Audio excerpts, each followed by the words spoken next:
Hey there, everyone. Before we start the show, we here at Popcorn for Dinner want to give a big shout out to our good friend and illustrator, Kyle Kedzik, for helping us celebrate making it to 40 episodes with some brand new custom artwork, which is now up on all of our social media accounts. We love it. We hope you love it. And if you're looking for some new custom artwork for your business or project, you can look him up on Facebook at Kyle Kedzik, or even drop him a line at kylekedzik@gmail.com. That's KYLEKEDZUCH@gmail.com.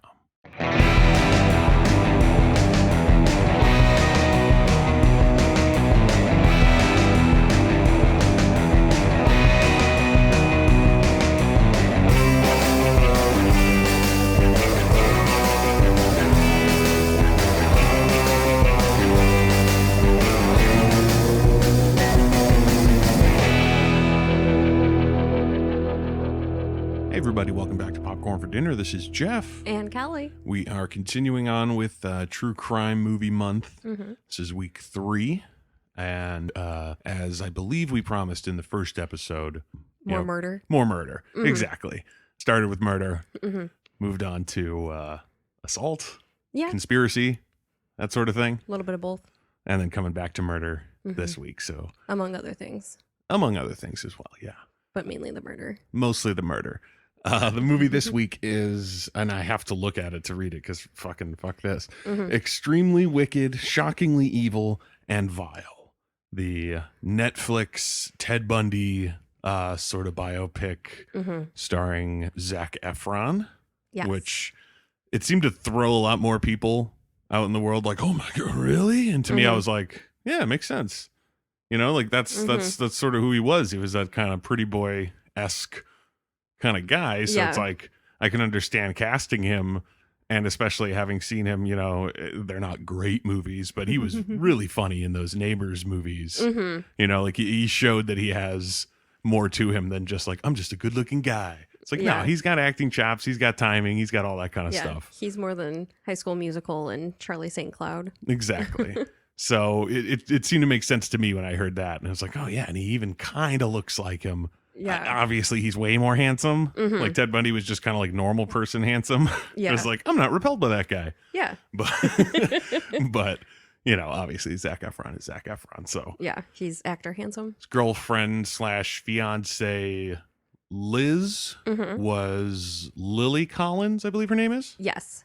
Yeah, she's Phil Collins' daughter. Okay. Which it's like, okay. Nepotism and all that. You know, not to say that she was like horrible or anything, but it's just like, okay, I see. I get it.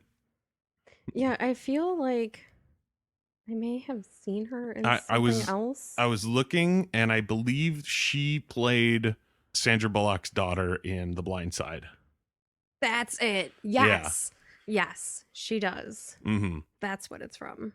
Yeah, she plays, like I said, Liz. I believe Elizabeth is the real first name of the woman, but the last name they give in the movie is like a pseudonym for her. But it's her book that this movie is technically based on.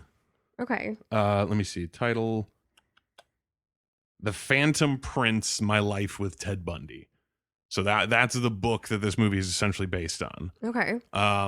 Personally, I feel like I would have had a better time with this movie if it had kept that title.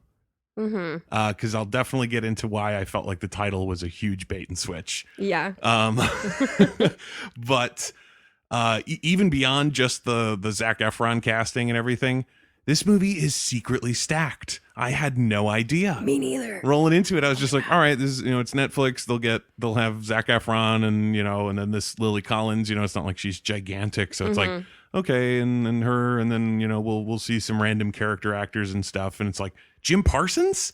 John Malkovich? I was so excited to see Malkovich. I was so happy he was playing the judge. I think he did a fantastic job. Oh, absolutely. And I am always thrilled to see Malkovich come up on screen. I didn't see his name in the opening credits or anything. I don't know if they didn't list him or if I just fucking missed it or if there were opening credits. I don't even know, dude. Yeah, I don't remember. Yeah. But I enjoyed the surprise appearance of Haley Joel Osment. Right. I was like, my first note about it was, is that? And then they show him, because that first scene with him when they're like eating lunch. they don't really show him head on. Yeah, he's kind of more in profile. Yeah, so I was like, is that him? And then when they finally showed him, I was like, oh my God, it is. Oh, That's so great. I have been super stoked about seeing him ever since he popped up in Tusk. Like seeing him as like, oh my God, yes, you've become the character actor. You know what I mean? Like it finally. It seems sort of rare that like a child actor will grow up and be a leading man or woman actor. You know what I mean? It's like it just doesn't translate for whatever reason. I think the closest one is probably like Joseph Gordon-Levitt. Yeah. You know, where it's like he was an adorable, precocious little kid, and then he grew up and he's like, oh, pretty handsome man. All right there. Yeah. But then you get ones like Jackie Earle Haley, who was a kid in the Bad News Bears back in the 70s. And then he grows up and he plays Rorschach on The Watchmen and fucking Freddy Krueger in the remake and shit. And it's just like, this dude's fucking crazy and everything. And it's like, yeah, child actor, it turned into a character actor. Yeah. So I was super stoked to see him again in this. Yes. And just like, I will watch, not I will watch anything with him in it, but if he's in it, I will very gladly watch it. Like, oh shit, okay. Yeah. Was that the same thing? Said twice. A little bit. I just phrased it slightly differently. Yeah. You won't do this thing, but you will do that thing. I will do the exact same thing. Yes. But yeah, he was great. Again, Jim Parsons, him rolling up. I did look at some like reaction threads to this movie when it had first come out, because it was a while ago now. I don't remember exactly when. And people, I don't understand it, man. I feel like people get an idea in their head and then they cannot let it go, no matter how much reality is the opposite of that. Because people were complaining that he was too much like Sheldon. And I was like, are you fucking kidding me? He has a sort of Southern accent, because for one, the character's from Florida, and two, that's his fucking accent. That's how he speaks. Yeah. You can't like beat that out of him or something. And it's like, and in what way were any of his mannerisms like Sheldon? He was, because he's a person who can stand on his legs? Because he's smart. He's an intelligent character, and he is a human man who exists. Therefore, he's Sheldon. Yeah. So stupid. He was good. He wasn't anything revelatory. I felt like the movie robbed him of the moment that should have been his moment. And we'll get to that later. But I thought he was perfectly good. And I was like psyched to see him show up. It's like, I don't love the Big Bang Theory or anything. I find several of the people on it to be fairly charming. So it's like, even if the material isn't great that they're doing, it's just sort of fun to watch them play around and everything every once in a while. Yeah. But I've never had a problem with Jim Parsons, as much as I maybe had a problem with the character of Sheldon from time to time, and the weird and the young Sheldon, the obsession that became with his character that just got really fucking weird. It's like at first he was just kind of silly and funny, and then it got weird. Yeah. But I've always liked him. I mean, when he showed up in Muppets, I lost it as the human version of Walter. I don't think I could have laughed harder at a reveal of who it was. Yeah. You know what I mean? Because it's like, I don't even know if my brain even like registered that it was like, oh, it's going to be someone and that's going to be a joke. It was just like, oh, and here's going to be the human version. And then it's Jim Parsons. Yeah. So good. So fucking good. So the cast, again, secretly stacked. Did not see it.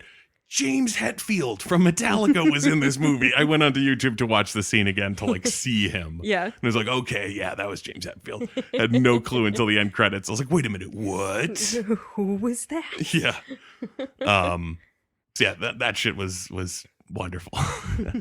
And overall, my sort of main issue with the movie, it's like Ted Bundy is not nobody. You know what I mean? Like that is even if you don't know much, you know the name Ted Bundy. Like Ted Bundy. It's America. It's our culture. You know who fucking Ted Bundy is, at least a little bit. What did you know beforehand?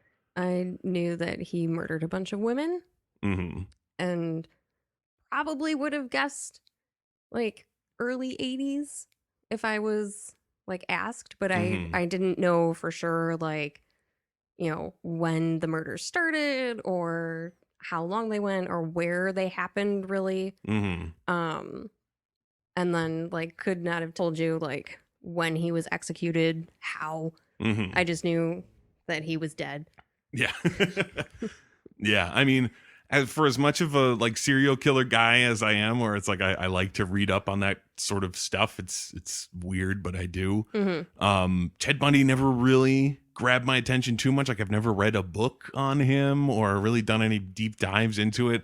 The most that I knew that he got captured and escaped a couple of times. Like that was sort of one of the big things with him. Mm-hmm. It's like it wasn't like he was free. They caught him, they killed him, it was over. It was like they kind of caught him and then didn't, and then they had him and he left and all. I knew of that, and I knew that he killed a bunch of people, and that was kind of the most for me as well. It's like, oh, and he was the handsome guy, and I had that connection between Buffalo Bill in Silence of the Lambs and him, the whole like getting people to help him and then capturing them kind of thing. Yeah. So it's like I knew that was part of his like thing, but that was kind of it.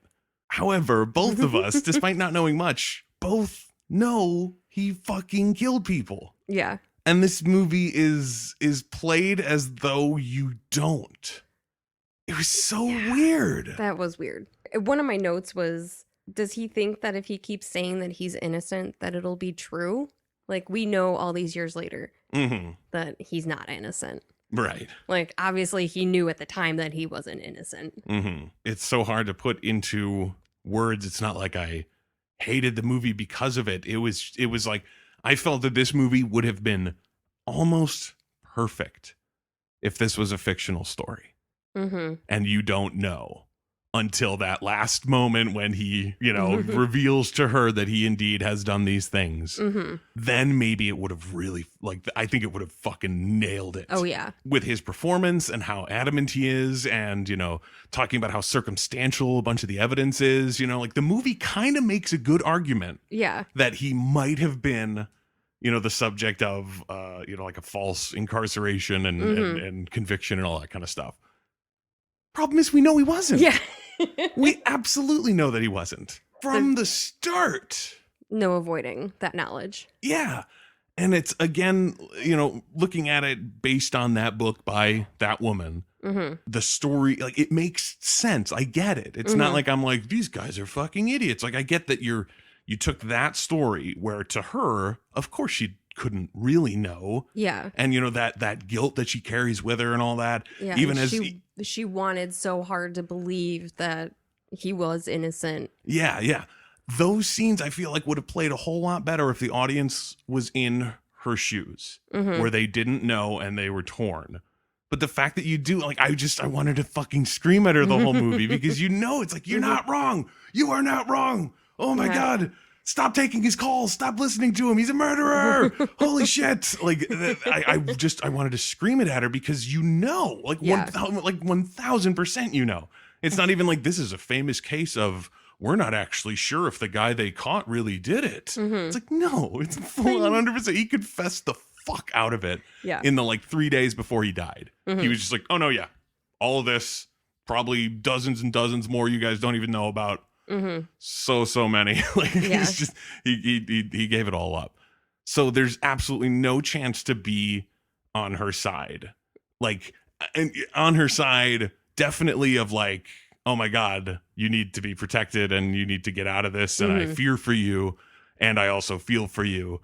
But just when you're not in the same boat as her, when you know for a fact that he has done these things, you're just like, this is not, it's not a gripping watch anymore. I'm just sort of like, get to the part where you find out the truth because I know it's coming. And making it the very end of the movie makes for an awesome little sequence. Yeah. Again, if it was fictional and you didn't know, and that actually came as a twist, because I wrote that into my notes. I was like, is this movie really playing this part as a twist that he's a murderer? It's Ted Bundy. Yeah. What are you doing, movie?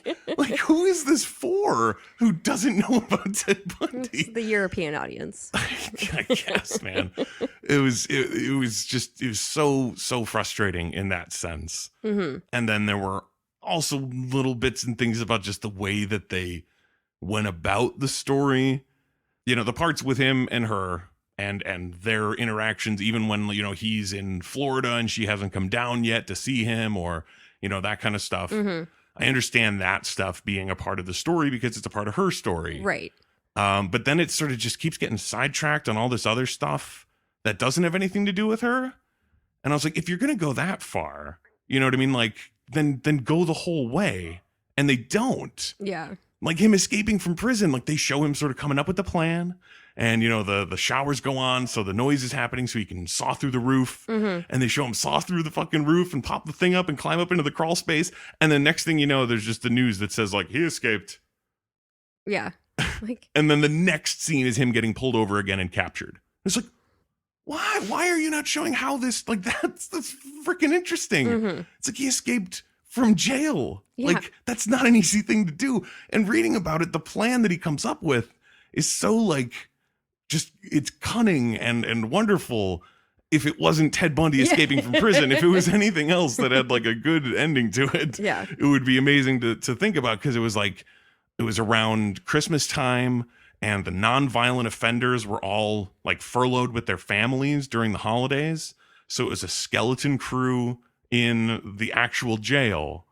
And he did like a bunch of test runs where he would go up into the roof, like into the ceiling crawl space, and crawl around during the night and find out where he needed to go, and then come back and do it over and over to like lay out where everything was. And then the night that the like warden was out with his wife, he broke in through the warden's roof, like the roof of his room, went into it, stole his clothes, walked out. Oh. It's amazing. It's a fucking awesome story. That is amazing. How do you just fucking gloss over it? Yeah. And in the movie, it didn't bother me. It's not like while I was sitting there, I was stewing about like that cool story could have happened. But I was really, I wrote like, what happened? Yeah. I just had a question. Like, how did he get from point A to point B? Yeah, like I at least a little bit. We don't need to see like the whole drive down to Florida. Yeah, and we don't need to see 100 test runs of him crawling through the ceilings or anything like that. But it's just like a little bit more. Like I couldn't believe the spots they decided to be like, oh, you know what? We got to keep going. Yeah. We're going to cut this part short. Like the prison escape? Yeah. Like, yeah, sorry. We don't have time for that. We don't have time for the rest of the investigations that I thought were going to come into play a lot harder. As soon as that first cop showed up who was like, I'm from Colorado. There's a whole bunch of cases we've been working on. It fits. And I was like, oh, fuck. Are we finally going to go into the detective world and the like piecing together of all these different cases together? No. That's you're not the going to get story into I that. want to see. Exactly. And I feel not necessarily elitist, but it's one of those really tough things. Like, in my opinion, I don't think it gets better. And I haven't seen all of them. I don't think it gets better for like a true crime serial killer movie than Zodiac. I think Zodiac is fucking perfect. Yeah. And the way it decides to talk about certain things and the way that it shows everything, like it doesn't give a shit that it's 3 hours long. You know what I mean? It's like, you need to tell a story. Yeah. What the fuck you want? You want me to cut it down and not show this shit? No, we're not doing it that way. Yeah. You're seeing everything, and it shows how all these investigations come together, and it's this just wonderful tapestry that all weaves down to that final moment of like, I don't know, we might know who it was, but he's dead. You know, like that's sort of anticlimactic, but at the same time, like everything coming together just feels so good that you kind of don't care that they didn't catch him. At least like they got as close as they could. Yeah. And they're pretty sure, but they couldn't. And then that's what I was waiting for in this movie was like, oh shit. Because I didn't know that that's sort of how he got sort of caught up. Where it was like, he went off and he fucking killed people, specifically like college girls, all around the sort of Pacific Northwest. And all of them were just being treated as separate things. Like, oh yeah, there's one up in here, and there's one down here, and there's one over here, and that. And then finally just little things started coming together that sort of made someone think like, this all might be one guy. Yeah. Or one group or one specific suspect. And to then have it all come together on him, especially with her calling him in to the police. Like, where was all of that? Where was her like getting this feeling that he's a monster? Because the first like 20 minutes, it's like he's fucking Mr. Mom. Yeah. He's cooking breakfast and he's the sweetest and he's the greatest and all that. And he's playing with the kids and shit, which was pretty chilling. Yeah. Knowing who he is. Yeah. Like, and no, that made it a little weird too, in terms of like how the movie wants to play it. It's like the only way that's icky is if you know who Ted Bundy is. But if you know who Ted Bundy is, then the whole rest of this movie is kind of point like it doesn't play the way that they kind of seem to want to. I don't know. Yeah. I think going back to what you had said about the title of her book, like I definitely think the movie would have played a little bit better, even knowing who Ted Bundy is in a general sense, if it had had that sort of title to it.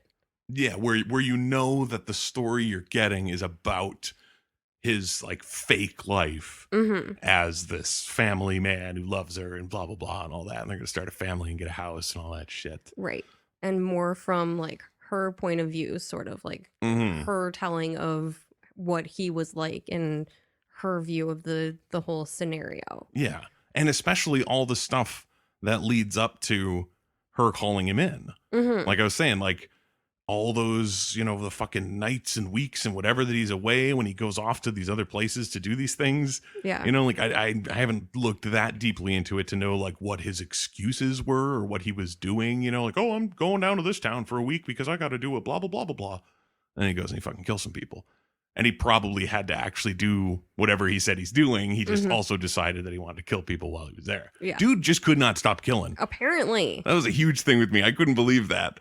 Like when he escapes from jail and goes to Florida and is living in Florida and just starts murdering again. And it's like, dude, you're out. Yeah, just stop. I doubt they're going to look for you in Florida. Like, I mean, maybe you're on like the FBI's most wanted list. So yeah, grow a beard. Yeah.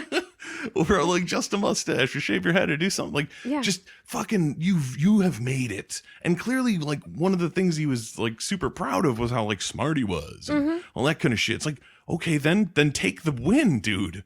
Like if you're sitting there like, oh man, I killed all these people and I actually got arrested and I actually got convicted. And then I got moved to a whole nother jail and then I escaped from that jail.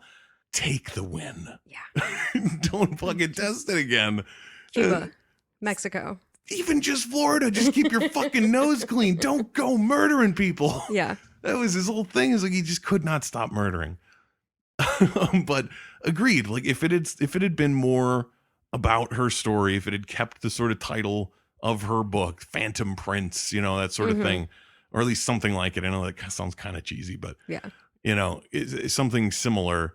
And to really play that part of the story more so than, you know, the courtroom shenanigans were all, you know, very documented, obviously. Yeah. And like widely known for his case. It's sort of one of the things he's probably more famous for is the fact that like he like argued against his own, you know, incarceration on television. Yeah. And, you know, was like a charming guide for the cameras and that kind of shit. So it's like, okay, I mean, I get you can't necessarily just cut it out or whatever. Yeah. Especially when their storyline does kind of overlap in that way where, you know, he's in jail, arrested for this shit, but technically they're still together and they call and sometimes visit and stuff. So, you know, there's no way to fully excise the like courtroom shenanigans. Yeah. And not that I would necessarily want to, Malkovich. I mean, you know, but there was like nothing from her in terms of actual suspicion. Yeah. You know, and it felt like it was maybe built that way so that her reveal that she called him in, like she called his name into the witness list or whatever the hell that was going on, like came as like a shocker later in the movie. I think that's just a cheap way to do it. Yeah. It's to like hold off on showing how suspicious she was until the end of the movie, just so that you go like, oh, like, but that's the whole story. Yeah. It's that she is married to this guy who is fucking engaged. Yeah. Who's murdering people. And she just like, obviously she wouldn't believe it. Yeah. Like, why would she? He's the greatest. He's so nice. He's the love of her life. You know, they showed them kind of falling in love. Yeah. And then they just showed him like getting arrested and everything falling apart. I guess what I'm saying is that her guilt would have hit a lot harder if we sort of saw why she made that decision and knew about it from the start. Yeah. If we knew that she called him in from the start, then all those moments where he just like professes his innocence to her would like hit that much harder. Yeah. Because we know she put him there. So if there's maybe that little chance that he's innocent, then we can feel that guilt with her throughout the whole movie. But the way they do it is that you see all this stuff happen. You're kind of like, okay, she's sad. Okay. That's all it seems like. It seems like she's sad. Yeah. And then right before the end, we find out she called him in. And it's like, oh, all that guilt she must feel. And then he releases her of that guilt by, right there within the span of like maybe 10, 15 minutes of movie. Yeah. So there's a very short period of time where you kind of realize like, oh, that's what she's been feeling this whole time. Yeah. I wish I would have known that in the moment. So I could have felt it with her instead of sitting there being like, cheer up. Yeah. I don't know what's wrong. Just put the vodka down. Yeah, really. Like not knowing that it's the guilt that's eating her up. Yeah. It really changes my view of her. And it's like, you can make an argument that sort of thing is a good thing because it makes a movie more rewatchable. But in this sense, it's like, well, on my first view, I was a little confused and irritated. Yeah. So I don't think it's worth it to be like, oh, but if you watch it again, then you get it. It's like, oh, well, that sucks. Yeah. Well, all right. Just going back to something that you were talking about earlier, but one of my early notes was, okay, so at this point, the cops are suspicious of you. So just stop. Exactly. That's when he was first arrested by James Hetfield. I was like, all right, so you know the cops are suspicious of you for some sort of criminal activity, like severe criminal activity. Like just stop. Yeah, really. Don't make it worse. Yeah, the way that it kind of showed things too. So, I mean, similar to revealing what she did, is the fact that he gets pulled over. James Hetfield takes him in.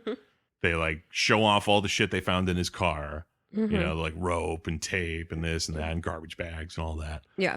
And then he asks him like, have you ever been to the town of whatever? So like, oh, there's more that they're kind of talking to him about. Like, I wonder what that is. And then the next scene, he's back home. Yeah. He just waltzes in the door and he's like, oh, hey, there you are. And he walks over to her and then she slaps him in the face. And she shows him the paper that has his picture and it says like Seattle law student arrested in Utah or whatever. Yeah. And I was like, why the fuck would him being pulled over for hitting or for missing red lights? Stop signs. Yeah, sorry, stop signs be enough to make the paper in Seattle? Like what the heck? And then they reveal that it's like, oh yeah, by the way, I'm being charged with aggravated kidnapping and and all this other shit. And it was like, oh, I would have liked to have seen them do that to him. Like I would like to have seen them actually charge him with something. Yeah, and then they show a little flashback of him finding out his bail. Yeah. Like movie was all over the place in terms of cutting back and forth in time and across spaces, like from one side of the country to the other, like in the middle of a scene and stuff. I wasn't a huge fan of it. Like right for one of the first things I just wrote, this back and forth is interesting because it starts and she walks into the jail and she sits down to talk to him and says something along the lines of like, you remember the night we first met? And then it cuts back to the night they first met, and I was expecting it to just roll from there, like, okay, here we go. And then in the midst of the scene it keeps cutting back to them talking at the jail. I was like, oh, whoa movie, can you just let's slow this down for a second, because it was cutting seemed like every 3 or 4 seconds, and it was just like, man, find out where you are, movie, and then just sit there for a second and let me get my bearings. Pick a time. Yeah. Pick a time, pick a place, Jesus Christ. Because then there was this one scene, I forget what he was doing, but the scene with her and Haley Joel Osment at lunch, and they're sitting and talking, and it keeps cross-cutting with Ted, but I forget what he was doing. I think he was just in jail. Maybe calling. Maybe he was doing the escape or something like that. I don't know. He was doing some shit. They were sitting there. Did not seem to have any relevance to each other at all. Yeah. And the movie just decided to keep cross-cutting between them super fast. I'm just like, what is you? Why? Why movie? Yeah. There are a lot of whys. Something that you mentioned earlier is adamant denial all the time that, any of this is anything, like, oh, they got the wrong guy, they got the wrong thing, they got this.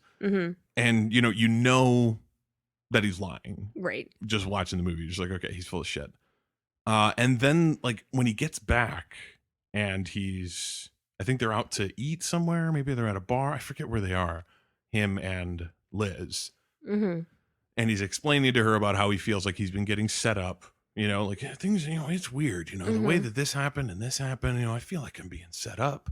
And there's that car that he points at that's like sitting idling somewhere nearby. Yeah. He's like, that car's been following me since I got back. Like something's going on. And I was like, what a sneaky asshole.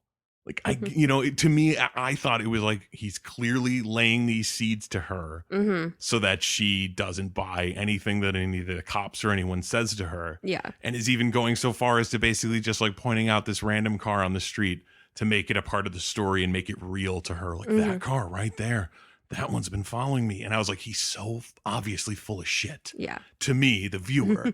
But I was like, that's brilliant. And then a few scenes later, he gets kicked out of the library and that car is out there. And then it drives away. And he's like, who are you? And I was like, oh, wait, he's not full of shit about the car? Oh. I'm assuming it must have been the detective from Colorado. Yeah, that's my guess. That was my assumption too. Yeah, but I was really hoping that he was bullshitting her completely. Like I thought that was so like sadistic of just like, oh, I'm just gonna fucking make up something on a whim to ease your mind and make this all not seem real to you. And I was like, oh, that's brilliant. And I was like, oh, wait, hold on, the car's real. That What is part's going true. on? Yeah, like wait a minute. But yeah, I assume it was a detective. Yeah. Like, but how did he expect not to get caught by starting his killings again in Salt Lake City? Yeah. Same with Florida. And it's like, okay, I guess compulsion, part of his psychosis or whatever the fuck was wrong with him, where he just like couldn't help it. He just had to do it or whatever. Yeah. But it's like showing him so competent and, and seemingly like on the ball throughout the movie. Talking to her and being, it's like, oh, I'm being set up and I'm clearly in total control of all my faculties. He doesn't seem insane at all or even like kind of off. He's just like a guy. Which just makes Ted Bundy so much scarier. Yeah, but as a person. No. I know. That's what I mean, though, is like the real Ted Bundy was still like obviously kind of a weirdo. Like he was very isolated. And he didn't make friends he didn't make long-term friends. He was an odd guy. And showing him so in control of everything and seemingly in control of everything, knowing that he killed people, it was just like, so you're smart enough to get out of this shit one day. And then the next day you're like, but I sure could go for some killing. Yeah. I better do that. Like, you just got out of it. Yeah, but I need to bludgeon. Yeah. Oh, and the bludgeoning might have been my biggest pet peeve with this movie. Was the lack of bludgeoning? The lack of bludgeoning promised by the title. And obviously, the actual words from the title were a part of the judge's like final summation of the case. Yeah. Like the crimes you committed were extremely wicked, shockingly evil, vile, and they sort of covered it a little bit, in the court case itself. Simpson, I think that was Jim Parsons' character, right? I think it was Simpson. I believe so, yeah. Simpson, he sort of goes over it. He explains what happened to them, but it's sort of a very like technical thing. And the pictures that they show are of them like alive, and they don't show you the like gruesomeness. Yeah, except for shockingly evil. Yeah, except for the bite mark on the girl's ass. Yeah. Again, unfair maybe. Comparing it to something like Zodiac, where it is fucking brutal and it does not let you get away with feeling sympathy for this person or whoever it is that did it. Yeah. Whatever it was. Werewolf. But like, because it's just like you see these things and you hear the things that he said, like when he picks up the one woman with the baby, he's like, I'm going to throw your kid out the window or something like that, just like flat voiced. It's like, yeah, I'm just going to do that. Like you see that kind of shit in Zodiac and it's just like, fuck, man, this dude was deranged. Like it was horrible. It was vile, the shit that he did. And then you see this movie and he seems all smiles and sunshine most of the time. And the actual vile, terrible shit he did was kind of just like, oh yeah, that was pretty bad, wasn't it? And you don't like, I don't want to like shove a bunch of gore in people's faces. It's not like it's like the only way a serial killer story is good is if there's guts everywhere, because I mean, there's really not in Zodiac. It's brutal and it's violent, but it's not excessive. It's not like I want to like watch him fuck a corpse. Yeah. You know what I mean? It's not like Yeah. I need the necrophilia scene in order to understand what Ted Bundy was all about. But it's like, there you go. Did you know about that? Did you know that? He would kill people and then he'd store their bodies places and he'd go back and fuck them later. I did read up a little bit more about him after watching the movie, so I did find that out afterwards. Yeah. That's fucking deranged. Not even hinted at in this movie. They're like, he killed some girls. What a jerk. Mm-hmm. and then late in the movie, you find out that he chopped a head off. Yeah, they don't even allude to the fact that like there was dismemberment or really fucked up shit going on with this. It was just like he Heads kidnapped and in his apartment. Yeah. What? Yeah. Where is that scene? Yeah. I don't know. It was well made though, which It bugged was. me. Yeah. Like, man, this was a really good movie that would have been better if they had done a million different things. Yeah. Or at than what they least did. change the title Really, man. and portray, like, if you had known, like, I think that's why I probably enjoyed it a little bit more than you did, is like having it start with her and then kind of following her a little bit more right at the beginning. I was like, okay, so it's going to be like her view of it. So, all right. I was a little bit more accepting of what followed. But yeah, it definitely should have had a different title or different scenes. And looking through my notes here, there's a whole nother moment that I couldn't believe was just excised from the movie that they just didn't even try to show. Mhm. So I'm writing here a whole bunch of notes. You know, it's like, you know, once he escapes, that's it, right? Like, guilty as hell. There's no Oh, yeah. like going back to a normal life ever again once you try to escape and come back. Yeah. And this is talking about the first time when he leaps out the window during his like court and then just bails. Yeah. And it's like, so you're fucking guilty as shit. There's no way that anyone will ever think of you otherwise. But yeah, and then like next scene, I just wrote 6 days escaped, but then he's back. What? How? Yeah. They were just like, he escaped, he left, and then they showed a little news report, and it was like, Ted Bundy apprehended again after 6 days on the loose. And then they just keep going as though nothing happened. And I was like, what happened? How did he get caught again? Where did he go? How many people did he kill? Yeah, well, like, was there anything going on during that time? Was he, you know, what? Why are these things glossed over? Yeah. It's like just to get back to the courtroom. Essentially, it seemed like there's like, man, this court stuff is really the backbone of this movie, and it could have been. Yeah. And like what I was saying earlier with Jim Parsons, he had a moment, or he should have had a moment that I felt like the movie robbed from him, because right towards the end, when it's like, you know, the trial is winding down, you know, and he's tried all these antics to kind of keep it going or shed doubt and stuff, you know. Oh, he gets married on the stand to Carol Ann, you know, and Which, really quick, one of my notes was Caroline, or Carol Ann.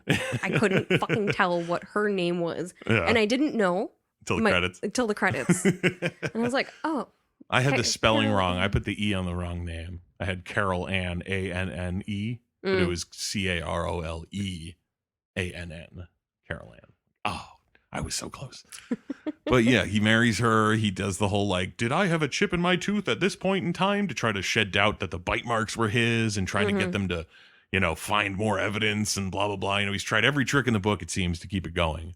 And they're finally settling down to like the closing arguments. And as soon as that happened, I was like, here it comes. Fuck yes. This is what I've been waiting for. Like, that's one of the best things about law movies or TV shows or whatever. It's like you get a really fucking well-written closing argument scene. Like, God, it's juicy as hell for the actor. And if the actor is good and nails it, then it's fucking amazing for the audience. It's just like, oh my God. And he barely gets it. Like, it cuts. He starts talking and I'm like, okay, here we go. And then it cross cuts to Zac Efron, well, Ted Bundy, to Ted Bundy giving his final thing. And it kind of jumps between them a little bit. And it shows some other shit going on and all that. And I was like, no, that was Jim Parsons' part right there. He should have had a fucking show-stopping monologue right there. Because you know he could do it. Yeah, and they should have had, like, if you were going to completely gloss over the murders throughout, like, the whole movie, like, right there is when you needed to really nail home how fucking horrendous this dude was. You know, because at that point, like, there's no questioning it from the audience. There's no way you're sitting there like, maybe this guy is getting set up. It's like, no, it's clear what is happening here. Everyone can see it. Like, I loved Malkovich as the judge of being like, you can just stop. All the little charades you're doing, cut it out. I see what you're doing. Stop it. Like, once that started happening and he got pushed back from people and he couldn't just charm his way through it, and he kind of started crumbling. And I was like, oh, and here this whole fucking final argument was going to nail it shut. And they just kind of bleh their way through it. They went too artsy with it. I was so mad, man. I was really waiting for that. One of my notes is also just missing a nipple. Oh, yeah. I was reading about that. Like, they didn't even specify how. They just said tore. Ugh. Yeah. It's like, teeth? Maybe. Oh, God. That's just a maybe. I did like them showing the, like, behind the scenes of him, like, orchestrating what Carol Ann was gonna say to the media. Yeah, that was like, oh, he was brilliant. Like, that's sort of one of the things that makes it so weird is like how well certain chunks of the movie play with the knowledge in mind already that he's completely guilty. You know, and you see stuff like that where it's like you can kind of tell how Carol Ann might have just thought this was two old friends / lovers, maybe, you know, talking about whatever. But to him, it was just like, oh, her. I can use her to do this. Oh, yeah. Boom. And it's like, fuck, that's awesome. Yeah. Like watching that kind of stuff happen and seeing him manipulate people.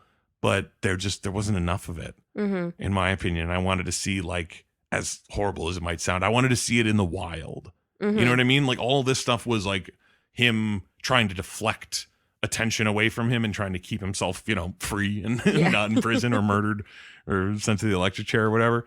But it's like, I want to see these horrible, like, sort of monstrous traits of his and the way that he does this stuff. I want to see that in action. Show us this fucking guy doing what he did. Like, obviously there's no way to, like, 100% reenact what happened. Yeah, exactly.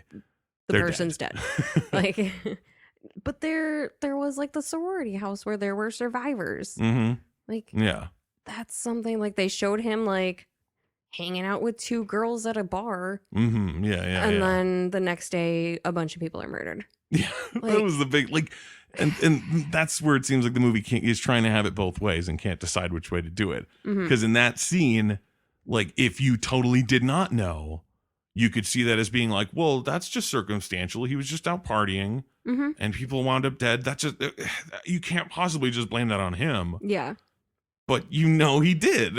So, like, what do you want from me, movie? You want me to play dumb or do you want me to be in on it? Yeah. Because it really doesn't work both ways. I am so good. I don't remember what Haley Joel Osment's. Haley Joel Osment played Jerry, who, as far as I could tell, based on what I was reading, was the only, like, made up character for the movie. Oh, that's so a shame. Carol Ann was an existing person. Liz, obviously the judge, the prosecutor, all those sorts of people. But I wonder if Liz's friend. Yeah, that might be fictional too. I don't know. Okay. I didn't look that close into it, but that's a shame. I was really hoping that the real Liz would have a person like Jerry in her life. That was amazing. I was where'd I go? I had a very specific Jerry note in here. I just wrote, Haley Joel has moved in. Good for him. Yeah. I was really psyched about that. I was like, fuck yeah, Liz. Yeah. Fucking forget this dude. Like, knowing he's evil, there's not even a case of like, he's just bad for you, lady. It's like, no, he's a murderer. He will murder you. He'll murder you and your child. It will happen. Don't ever go back to him. Haley Joel, isn't he great? Look at him. Look at him. Look at that teddy bear face. Like, oh, he's so cuddly. Yeah. Like, he just, So it's like, I was super stoked that he moved in. And I did love that little moment. Ted Bundy's here, apparently. That was a great moment when they go to get the dog. Yes. And then he like kneels down and then the fucking dog just stares him down and starts freaking out. I just wrote, dogs can sense evil. I wrote always trust the dog. Exactly. I had a bad feeling when they went to go get a dog. I was like, I don't know this story well enough to see if I can like buy a dog and then murder it in front of her or something like that. God damn it. Yeah. And then when that happened, I was like, good for you, dog. Yeah. You know what's up. You just saved your own life. Yeah, really. So stoked about that. But yeah, with Haley Joel, Jerry. Jerry. Didn't know his name until just now. No, I looked it up. I was like, what was his character's name? Just like he was so great for her. Like unplugging the phone. Yeah, right? Like, and then she got mad at him for it, and I was like, lady, yeah, don't you disrespect him like that. He knows what's good for you. Not in the way of like he should control your life, but in the way of like he clearly could see this is destroying you and he's trying to help you. Yeah. Also, Ted Bundy's a murderer.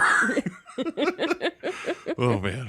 But just let Jerry help. Yeah, really. But I loved the moment when he answered the phone. And he's just like, who is this? And he's just like, don't ever call here again. Like, he's clearly terrified. Is this Ted?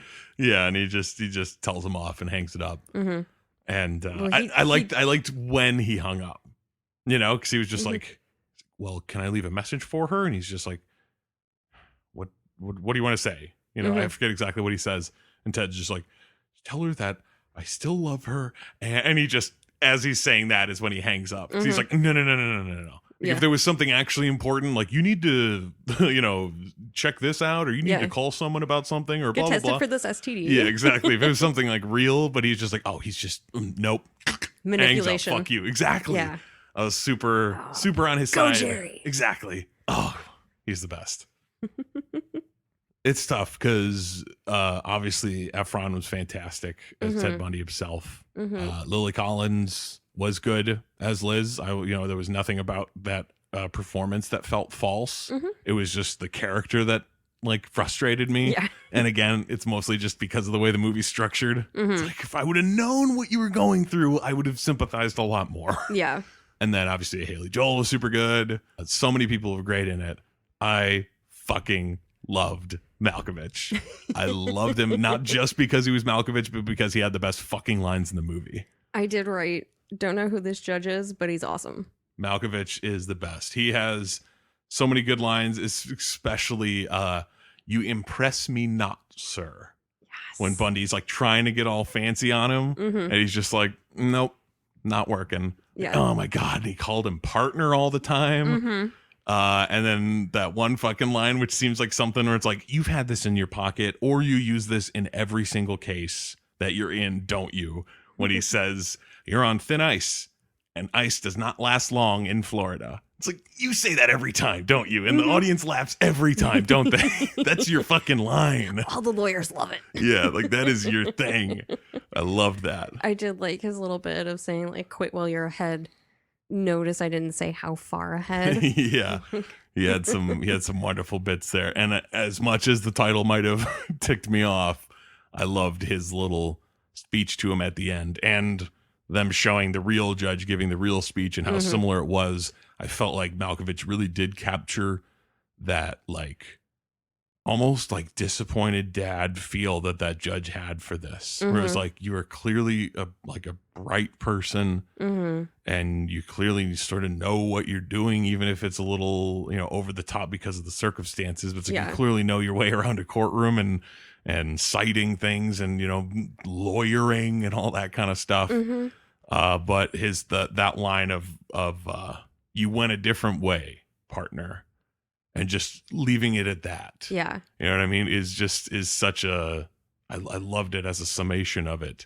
And I think it would have been a little bit better if it had been juxtaposed with a lot more of the horrible shit he did, where by the end of it, it just gets boiled down to, you went a different way. Yeah. You could have been a normal person who did normal people things, but you, quote unquote, went a different way. Yeah. Quote unquote, ripped a woman's nipple off. Like, Jesus Christ. Yeah. So I liked his character and I loved his performance of it as well.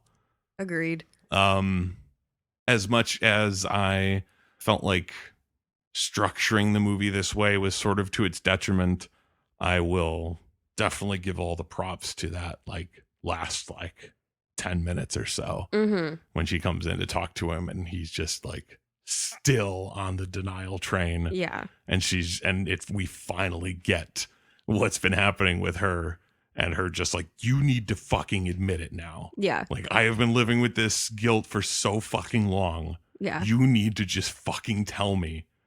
Mm-hmm. For once, tell me that I'm right. Yeah. Tell me the And- truth. Yeah, and it finally coming out. I liked the cinematic way that they did it with the fogging glass and him Mhm. writing out hacksaw. Mm-hmm. They had a phone call in real life. They had no face-to-face interaction, but they like took the spirit of the phone call Mm-hmm. and put it into the movie like this. I believe the real Liz said something about like I felt like he let me know in that phone call Mm-hmm. what I needed to know, essentially, without being like, oh yeah, I killed all them people. Yeah. Like, he didn't go that. It was like 50 people. Yeah, exactly. You have no idea. Oh, it was great. But like, you know, he got it across to her one way or another. And so Mhm. doing it in this movie where it's like kind of a subtle thing where it's like he doesn't technically say it, Mm-hmm. but she knows. Like, I thought that was a pretty nice touch. Mm-hmm. And especially like waiting for the writing to finish and, you know, and not showing it until they'd finished the word where you're like, H, the fuck does that mean? H, and then you're seeing it from behind, and you know, then you're not really seeing it. You're just waiting, like, what is he writing? What is he writing? And then you see hacksaw. You're like, ooh, Oh, that's where Yeesh. her head went. yeah. Which maybe that wouldn't have had as big of an impact if the rest of the movie has had more violence in it. Mm-hmm. But truthfully, I would trade that end sequence for a movie with more violence in it. Like, this is just me. But as it stands, as the movie that you can actually watch, and not the one that's in my brain, that's a pretty good ending. Yeah. I'll give it that. I like that line that she had for him. It's not my guilt, it's yours, Mm-hmm. which was a really great way to kind of encapsulate the whole thing, where it's like all that terrible guilt she's been feeling Mm-hmm. is the guilt that he just has no way of feeling. Yeah. You know, it's like, it's almost as if, you know, thinking of it as like a non-renewable resource or something like that, where it's like the guilt's got to go somewhere Mm-hmm. and he can't feel it. So I guess you get this guilt. Yeah. So she has to deal with it all that time and finally being relieved of it. Or it's like, finally, it's actually going back to you. Mhm. Maybe, hopefully, Yeah. probably not, honestly. For like 3 days. Yeah, at most. I have a hard time believing that he could actually feel guilt about what he did. Yeah. If, you know, considering how often he did it and how horrifying it was. Not that you'd know from watching this movie, but he did some pretty heinous shit. Yeah. You know, it's like, I don't think there's a way for him to feel guilty, but at least it feels good that she doesn't anymore. Yeah. Even though, again, I wish I'd known she was feeling so much guilt a little Mhm. early in the picture. Mm-hmm. Would have helped. Just a skosh. Yeah. Oh, man. But yeah, overall, honestly, I did enjoy it. It was just, I could see so many other movies being made about it that I would have liked better. You know, like, and I mean, it does all really come down to the fact, like, was the whole project predicated on that book? Mm-hmm. Or was it like, we want to make a Ted Bundy movie and that's the book that they decided to use? Or, you know, how it all sort of came to be. Yeah. It's like, I don't know if that's the story that I would have made the movie out of. You know, it's kind of, it leaves out so many details of his life story and the crazy shit he did. And just like the weird behavior that he exhibited. And I just, real quick to close out, I want to kind of read a little anecdote. It's from the Wikipedia page, so we'll see how like accurate it is. Mm-hmm. Well, I'm not just going to read it completely, but when he was younger, there's a woman who many of his like autobiographies, many of his biographies like talk about, and most of them give her the pseudonym of Stephanie Brooks. So I don't know what this woman's real name is, Mm-hmm. but she was with him when they were kind of like teenagers heading towards their 20s. Okay. And at that point, he was, you know, kind of weird, but seemingly not homicidal or anything like that. Mm-hmm. And this is all super surface level. I'm not going to try to like be like, and I totally understand why he did what he did.